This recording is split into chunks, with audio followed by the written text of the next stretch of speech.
In this lecture, I will introduce you to the fuzzy merge. We have two data sets, the original data and the entered data.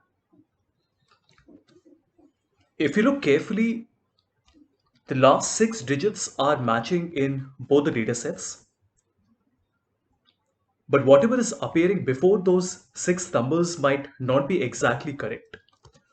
For example, this is CA2014, this is CA14, this is CA2014, and this is 2014. Here it is US 2014, here it is USA 2014. And in the second last one, it is CA 2014 and 2014 CA. Now here's the problem, right? If these are our IDs, so I'm just calling this my ID and this is also our ID. And assuming there is some sales value written,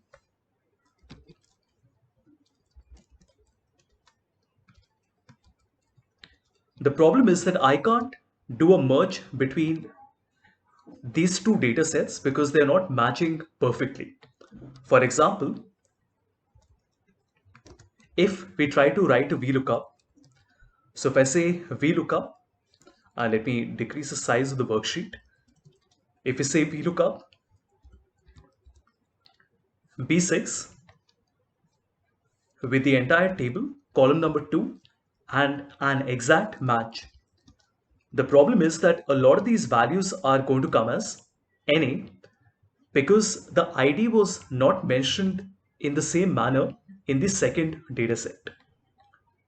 So I'm just going to call my first data set as my first, and this can become my second.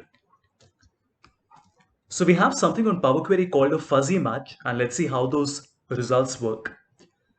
The first thing I want to do is to send both these tables to Power Query. So from table oblique range on table number 1. Let me close and load this. Let's come back, and on the second table we do the same thing. Data from table oblique range, and we get the second table as well. Now what we want to do is to merge as a new query, and we want to merge the first and the second table. Now you notice that I can select ID and ID, but it says it is only matching 6 out of the 10 rows because 4 of these rows do not have the same pattern in it. For this, we can use a combination called, or rather an option called fuzzy matching. And you notice the moment we say use fuzzy matching, the number of selections increase. So let's click on the fuzzy matching options. And there are a few options that we have here. So we have something called the similarity threshold. Now the default is 0.8, which means that at least 80% of the characters in the first table and the second table have to match. But if I make it 0.5, you will notice that I get 10 out of 10 rows that are matching. So we can try a 0.6, but you notice at 0.6 we only get 9 out of 10. If I say 0.5, we get 10 out of 10. Let's press OK and see the result. I will expand, and we don't need the ID because we already have the ID. We only need the sales amount. And you notice we get the sales amount like this. Very impressive, right? Now remember, we are getting the sales amount despite the fact that the names that were given here, so all the IDs were not matching perfectly with these IDs. We still managed to get all the answers. Let me close and load. And here is our final answer. So let me just cut it and put it back on the first sheet.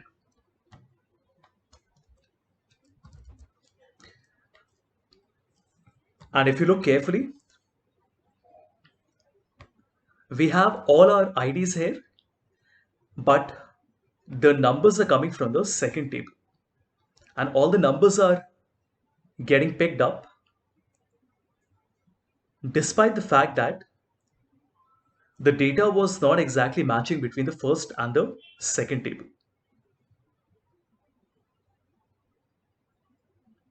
Now, if you notice, there is a value which is 638, which is this one. And this 638 is giving me two results. So we are getting 140 and 189. So you do have to be a little careful with this. Try to understand. The problem here is that fuzzy matching looks at the characters that you have. Now, it is possible that there are two different IDs that are very close to each other, even though they're different. So whenever you're using fuzzy matching, please make sure that when you get the final result, definitely scan the data to make sure that the results are exactly what you want. Now, I know that seems like a little bit of effort, but do remember that you're at least getting 70-80% of your results. And only the ones where you want to double check, you have to put a little bit more effort. All the others will work perfectly.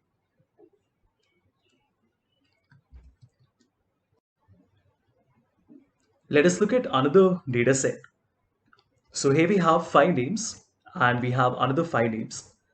You notice that each one of these names has a misspelling.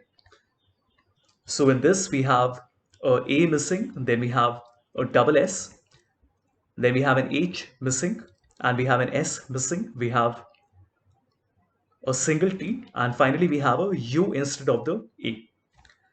Now imagine we had some sales values. So we have 10, 20, 30, 40, and 50. So we will just make this into a table, and I'll call this name table 1. So let's call this name table 1, and this can become the name table 2. Like we did earlier, let's send this data to Power Query.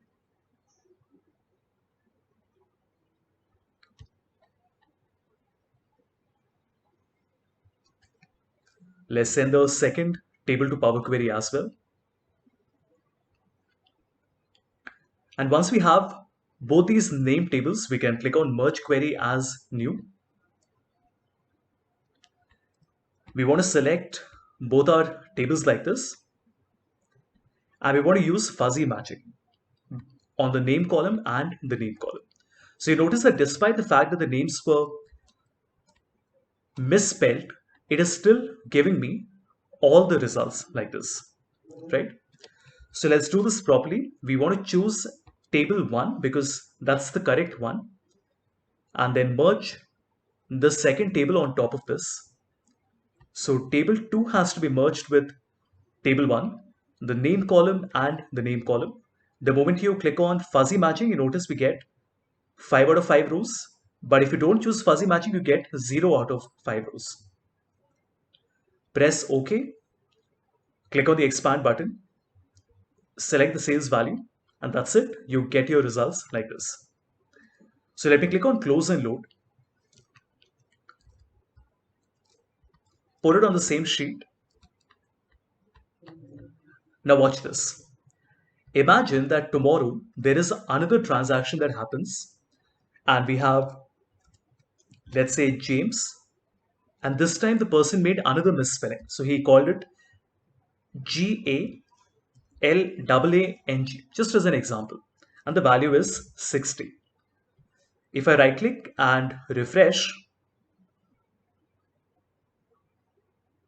you notice that the second one is also getting picked up despite the fact that there was a misspelling. Now you do have to be careful here. In a large data set, you might have 5 or 6 people with the same first name. So if you don't have the surname at all, or by chance if somebody's first name and last name is matching 90%, then there is a possibility that you might get an incorrect result. But like I said earlier in the previous example, when we were working with the IDs, fuzzy lookup is not meant to give you a 100% result because there are so many different variables at play. So my suggestion would always be to use fuzzy lookup with a pinch of salt. So while fuzzy lookup will give you the correct answer if all the IDs or all the names were different to each other and they were distinct, if you feel that there are a lot of IDs and names that are very similar to each other, then fuzzy lookup might not work 100%. So just be careful about that.